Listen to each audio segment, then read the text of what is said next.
Castelos imponentes, princesas graciosas, bichinhos fofos e formas realistas foram algumas das ferramentas usadas para erguer o império de magia que deu fama ao Walt Disney. E como você sabe, deu muito certo.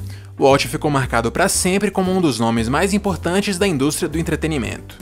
Foi mais ou menos nessa época que um jovem artista do Texas começou a dar os seus primeiros passos na indústria da animação. Frederick Bean Avery, ou simplesmente Tex Avery, sempre se interessou pelo desenho. Estudou no Instituto de Arte de Chicago e ainda jovem tentou fazer tiras em quadrinhos, sem conseguir emplacar em nenhum jornal. No início dos anos 30, começou a trabalhar como intercalador no estúdio de Walter Lantz, o criador do Pica-Pau. Lá ele aprendeu as manhas do processo de animação.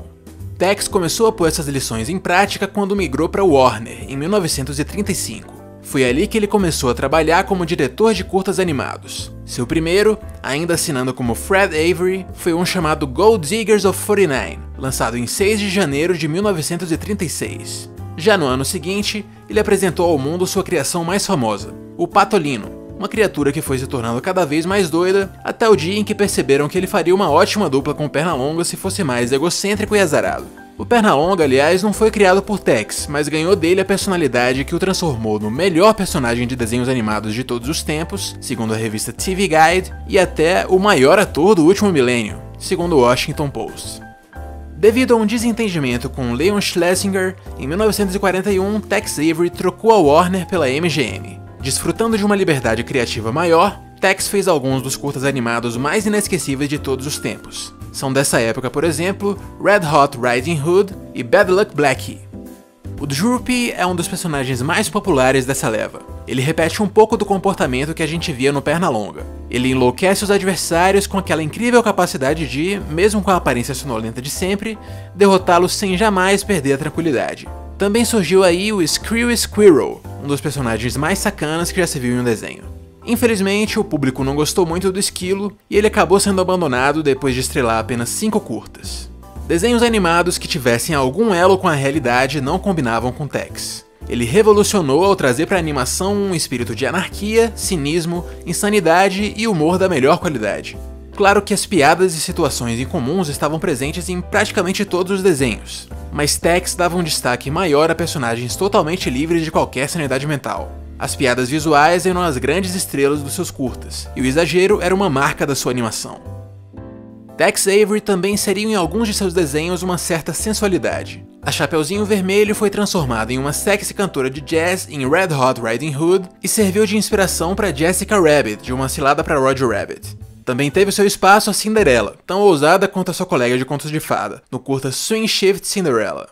Mas as reações enlouquecidas do lobo, em que Tex criava uma piada visual melhor que a outra, às vezes preocupavam os censores mais que a sensualidade dessas personagens femininas. Cenas como essa aqui podiam ser interpretadas como piadas fálicas.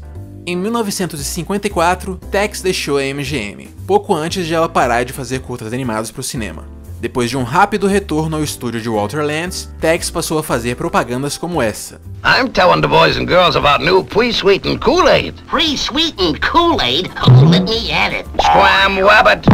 Já no final da vida, Tex foi trabalhar no estúdio de William Hanna e Joseph Barbera, onde criou personagens menos conhecidos, como o Cavernoso, um rato que vivia causando dores de cabeça ao Dino, num spin-off dos Flintstones. Em 1980, aos 72 anos, Tex morreu de um ataque cardíaco. Brad Bird, o diretor de Os Incríveis, costuma ficar meio incomodado quando vê alguém classificando a animação como um gênero. Ele diz: faroeste é um gênero. Animação é uma forma de arte e com ela você pode fazer qualquer gênero. Sabe, você pode fazer um filme de detetive, um filme de cowboy, um filme de terror, um filme adulto ou um conto de fadas infantil, mas não é uma coisa só. Bom, mas se é que a gente pode dizer que existe mesmo um gênero desenho animado, então um dos artistas que mais desenvolveram esse gênero foi Tex Avery. Ele insistia em explorar até os últimos limites situações que só poderiam acontecer em animação. Olhos que saltavam da cara, queixos que despencavam, valia tudo. Esse humor de extremos acabou sendo uma nova subdivisão da comédia, e teve muitos discípulos. A gente pode perceber isso no Gênio de Aladdin, no Scrat de Era do Gelo, ou no filme O Máscara, que homenageia os desenhos de Tex Avery explicitamente.